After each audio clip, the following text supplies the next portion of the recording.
gods learn that he under attack. Halo guys, kembali lagi bersama saya Stephen di channel Broview Series. Kali ini kita akan melanjutkan kembali alur cerita film dari Viking. Dan sekarang kita masuk ke season 1 episode yang kelima dan keenam. Untuk itu sebelum masuk ke ceritanya, seperti biasa siapkan apa? Ya tentunya Kopai dan Utbray untuk menemani kalian dalam menonton alur cerita film ini. Dan sekarang kita masuk ke filmnya. Di awal film, diperlihatkan Ragnar dibantu Edelstan baru saja pulang memancing ikan. Sambil membersihkan ikannya, biarawan ini bertanya kepada Ragnar apakah dirinya masih dianggap sebagai budak. Pertanyaan itu dilontarkan karena dia melihat budak di negara ini diperlakukan kejam, tidak mempedulikan hak asasi manusia. Bahkan sesuai hukum yang masih berlaku, majikan bebas memperlakukan apapun yang dia mau, termasuk memperkaosnya. Edelstan sebenarnya punya kesempatan untuk kabur, tapi anehnya dia merasa nyaman tinggal bersama Ragnar dan keluarganya. Lebih dari itu, Edelstan merasa telah diutus Tuhannya untuk mendampingi Ragnar meluruskan jalannya dan melawan penguasa barbar. Seperti yang diceritakan sebelumnya, Ragnar sedang mempersiapkan diri untuk sesuatu yang lebih besar dalam perseteruannya dengan Ir Haraldsson. Selintas, kita lihat kepala suku itu dan pasukannya sedang mempersiapkan diri untuk sebuah misi. Orang-orang kampung yang berada di pinggiran danau ini sibuk aktivitas dengan mata pencaharian mereka sebagai nelayan. Sementara itu, Ragnar sendiri sedang berada di hutan untuk berburu rusa. Saat Bjorn sedang membantu, tiba-tiba Haraldsson dan pasukannya yang bersenjata lengkap datang melakukan serangan. Penduduk desa ini habis dibantai oleh mereka.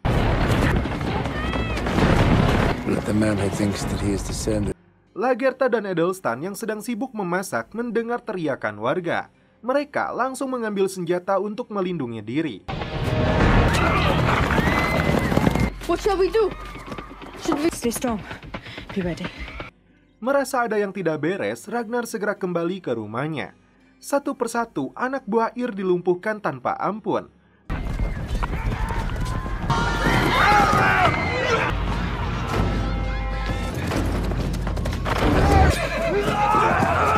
Tapi karena musuh terlalu banyak, Ragnar terkena sabetan pedang di pahanya.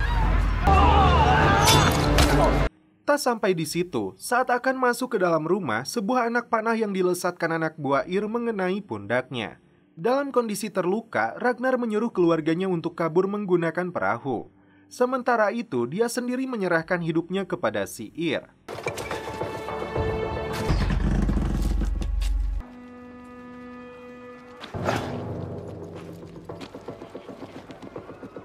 Lagertha dibantu Edelstan berhasil membawa kedua anaknya diam-diam menaiki perahu.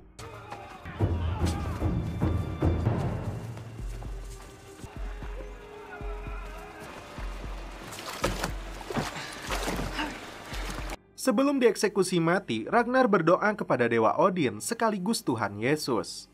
Tiba-tiba Ragnar mencuri kuda kemudian kabur melarikan diri. Untuk mengalihkan perhatian, Ragnar turun dari kudanya melanjutkan pelarian menyusuri sungai.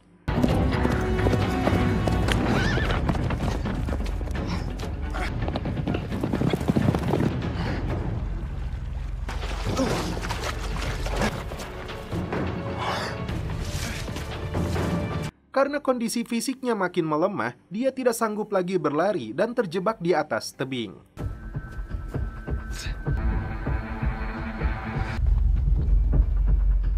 Dari atas perahu, keluarganya melihat dia menjatuhkan diri dan tenggelam. Edelstan langsung meloncat ke dalam danau untuk menyelamatkannya. Beruntung, Edelstan berhasil meraihnya sebelum nyawa Ragnar melayang. Sementara itu, Ir mendapat laporan jika Ragnar menceburkan dirinya, tapi anak buahnya ini tidak bisa memastikan apakah dia tewas atau selamat. Tak mau buang waktu, perahu naga milik Ragnar dia rampas jadi miliknya. Lagertha membawa suaminya yang kehilangan banyak darah itu ke rumah si pembuat perahu, Floki. My father is dying. And the seats, but first we must clean them. And the knife. Istri Haraldsson tidak tahu jika suaminya mengundang seorang kepala suku kaya bernama Ir Bjarni yang berasal dari Swedia. Tanpa memberitahu istri dan anaknya, Haraldsson telah menjodohkan putrinya dengan pria tua ini.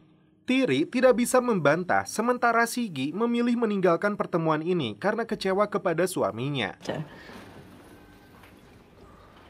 But he's... It's a Reds, my dear child. In the meantime, my affection. Theory. kind.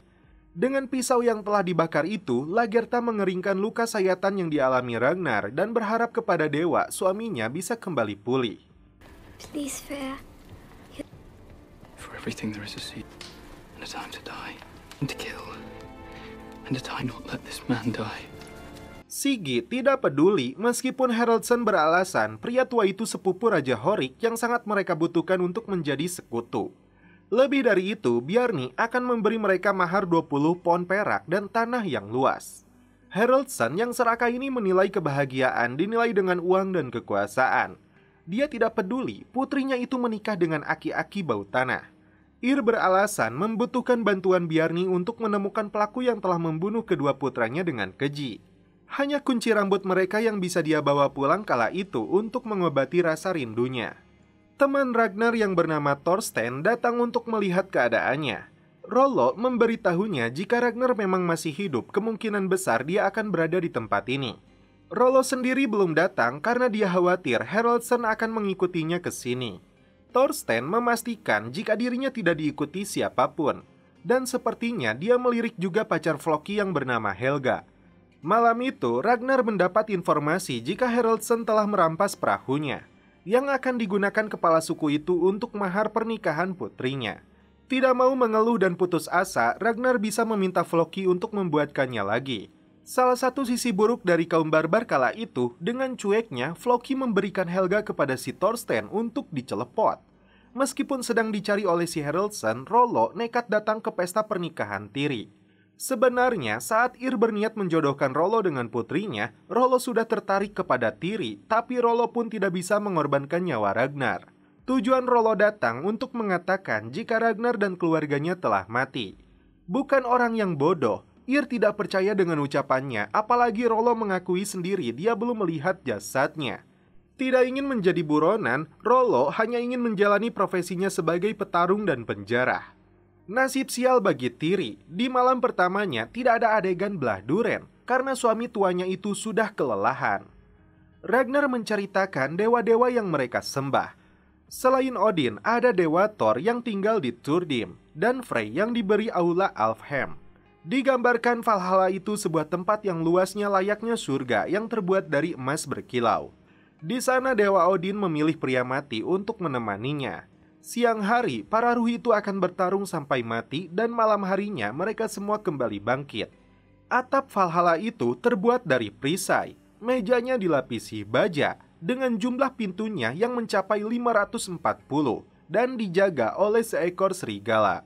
Saat Ragnarok datang, 800 prajurit akan menjaga tiap-tiap pintu itu. Biarawan ini makin penasaran, siapakah Ragnarok itu? Tidak ada satupun yang mau menjawab pertanyaannya. Di sebuah tempat tersembunyi, Siggy menemui Rollo. Keduanya punya hubungan gelap yang tidak diketahui oleh Ir. Siggy memperingatkan Rollo jika suaminya akan menangkapnya karena itu dia harus segera pergi. Baru saja beberapa langkah, anak buah Ir muncul mengepungnya. Karena jumlah mereka terlalu banyak, Rollo tidak sanggup menghadapinya.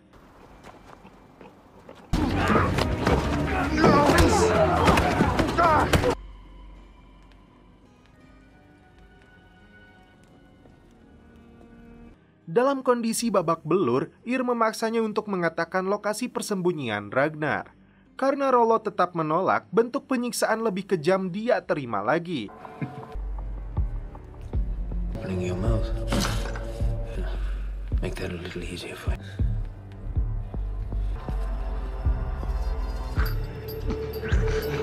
Thorsten kembali ke rumah Floki untuk memberitahu Ragnar jika Rollo sedang berada di penjara Ir. Saudara Ragnar itu mendapat penyiksaan yang keji dan biadab. Setelah sejenak berpikir, Ragnar meminta bantuan Floki agar pergi ke Kattegat. Dia diutus untuk memberitahu Ir jika Ragnar menantangnya duel 1 lawan 1. Jika dia menolak, rasa malu akan mengejarnya seumur hidup. dan Odin tidak akan pernah mengizinkannya masuk ke Valhalla. Sesampainya di Kattegat, Floki menyampaikan pesan tantangan Ragnar itu kepada Haraldson. Combat. Ragnar Lothbrok has... Ragnar said. Kepala suku ini sempat menolaknya karena dia merasa tidak sederajat dengan Ragnar yang mengaku sebagai keturunan Odin. Tiba-tiba Haraldson teringat dengan ucapan si peramal jika Ragnar akan membunuhnya agar bisa menjadi seorang Ir atau kepala suku. Tidak ingin kekuasaannya diambil alih oleh Ragnar, Haraldson dia meralat ucapan anak buahnya untuk menerima tantangan ini. Malam itu, Haraldson bicara jujur kepada Siggy bahwa dia sebenarnya menghormati Ragnar. Saat muda, dirinya persis dengan Ragnar yang tidak kenal lelah dan ambisius. Buktinya, Ragnar berhasil membuktikan Tanah Barat yang dinilai orang-orang hanya sebuah dongeng.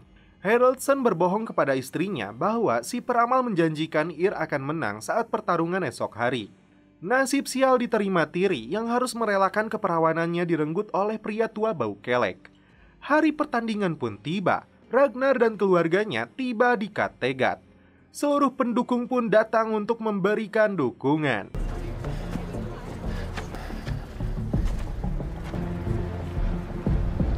Begitupun dengan Haraldson yang telah menunggu kedatangannya. Dalam pertarungan hidup dan mati ini, mereka berdua diberi kesempatan untuk memilih senjata dan diberi jatah 2 kali menggunakan perisai. Mereka berdua memutuskan untuk membuang satu perisainya, dan pertarungan pun dimulai.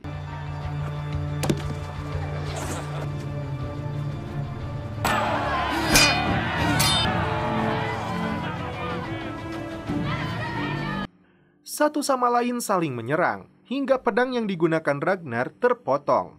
Pertarungan dilanjutkan dan sama-sama menggunakan kapak.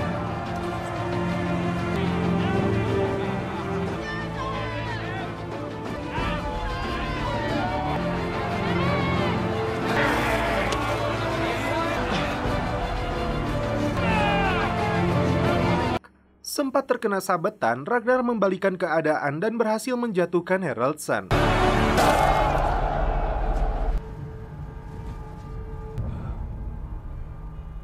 Dengan penglihatannya, Ragnar melihat burung gagak sebagai simbol kematian dan Dewa Odin. Haraldson sudah pasrah dengan nasibnya. Dia senang bisa bertemu kembali dengan anak-anaknya di Valhalla.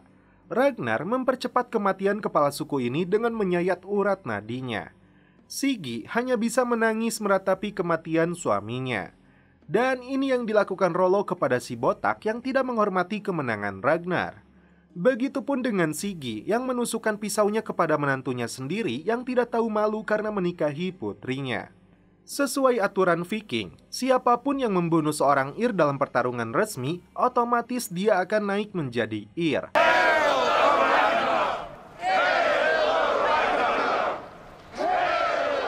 Ragnar diarak oleh para pendukungnya agar duduk di kursi kebesaran sebagai kepala suku yang baru.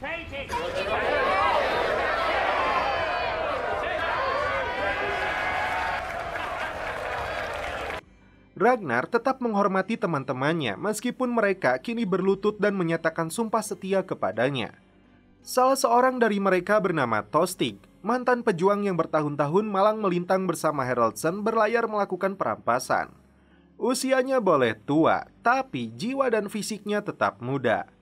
Tostig menyatakan akan setia dan patuh kepada Ragnar dan keluarganya, asalkan diikutsertakan dalam pelayaran lagi karena dia ingin gugur dengan hormat di medan perang. Khusus untuk saudaranya, Ragnar tidak memerlukan sumpahnya karena bekas luka di wajahnya itu sudah membuktikan kesetiaannya. Seperti diceritakan sebelumnya, Rollo dari awal ingin posisinya sejajar, karena itu kemudian dia berbisik, "Bagaimana kita bisa akan sejajar, saudaraku?" Ragnar menggelar pesta pemakaman untuk Ir Haraldson dengan mewah. Ini semua dilakukan karena Haraldson seorang pejuang yang layak untuk dihormati. Ragnar kemudian membawanya untuk melihat salah seorang budak wanita yang selama ini dekat dengan Haraldson. Saat ditanya, wanita ini memutuskan untuk ikut mati dengan majikannya. Berbagai persembahan diletakkan di sisi Haraldson yang sudah terbaring di atas perahu besar. Sementara itu di lokasi lain, diadakan pesta rakyat sebagai bentuk perayaan kemenangan Ragnar. Begitupun dengan Bjorn dan Edelstan. Wanita tadi selanjutnya diarak ke hadapan seorang pria yang disebut Malaikat Maut. Setelah menyatakan keinginannya untuk sehidup dan semati dengan majikannya, urat leher wanita itu disembelih hingga nyawanya terlepas. My master. Let me join him then. Setelah itu, jenazah wanita ini diletakkan bersebelahan dengan jenazah Haraldson. Tak lama kemudian, datanglah Ragnar Lothbrok yang langsung disambut oleh rakyatnya.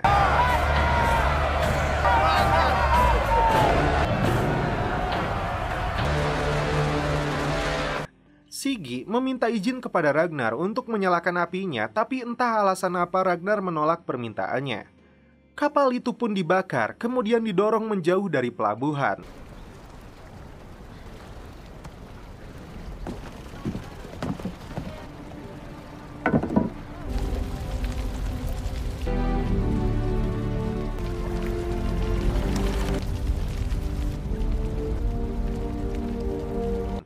Saat itu juga, Lagertha memberitahu kabar baik kepada suaminya bahwa dia sedang mengandung. Ragnar senang dan bahagia akan segera memiliki anak ketiga. Setelah menyelesaikan upacara pemakaman suaminya, Siggy dan Tiri langsung berkemas mengumpulkan harta yang bisa mereka bawa pergi, karena takut Ragnar akan membunuh mereka. Tiba-tiba, Rollo datang bukan untuk membunuh, tapi justru meyakinkan mereka jika Ragnar bukanlah pedendam. Tak hanya itu, di luar dugaan, Rollo melamar Siggy untuk menjadi istrinya. Bjorn menyatakan keinginannya kepada ayahnya untuk ikut dalam misi perampasan di Inggris. Karena belum cukup dewasa, Ragnar menolaknya. Malam itu, Edelstein kembali bertanya tentang Ragnarok. Saat dedaunan dibakar, muncul si peramal menceritakan bahwa akan datang 3 tahun musim gugur yang menyedihkan dan musim panas dengan cahaya kelam. Orang-orang akan kehilangan harapan. Mereka menjadi tamak dan serakah. Hubungan sedarah menjadi hal yang biasa hingga perang terjadi di antara saudara. Midgard Sormen, sang pelayang dunia, akan datang dari lautan menghembuskan ombak dan membanjiri dunia. Raksasa Fenrir akan menghancurkan rantainya serigala yang tidak terlihat. Dan Surd yang disebut sang raksasa api akan membakar seluruh jembatan untuk menghancurkan para dewa. Tak berdiam diri, Odin akan keluar dari gerbang Valhalla menuju pertempuran terakhir melawan para serigala. Thor sendiri akan membunuh pelayan itu, tapi akan mati oleh racunnya. Api Surd akan membakar seluruh belahan bumi. Hingga akhirnya Fenrir memakan matahari menghancurkan alam semesta. Di akhir cerita, Ragnar berlayar dengan 3 kapalnya menuju kerajaan Northumbria yang berada di Inggris. Raja Tel telah mendengar masuknya 3 kapal yang membawa pasukan perampas berlayar melewati sungai Thin. Komandan pasukannya yang pernah melihat cara bertarung Ragnar dan pengikutnya bergetar ketakutan. Kecewa dengan anak buahnya ini, Raja kemudian membawanya ke sebuah tong besar yang berisi ribuan ular berbisa. Dia pun dilempar karena Raja kecewa, dia lebih takut kepada mereka. From the grave. Raja menyatakan siap untuk mempertahankan kerajaannya dari suku barbar itu. Namun, film pun berlanjut ke episode selanjutnya.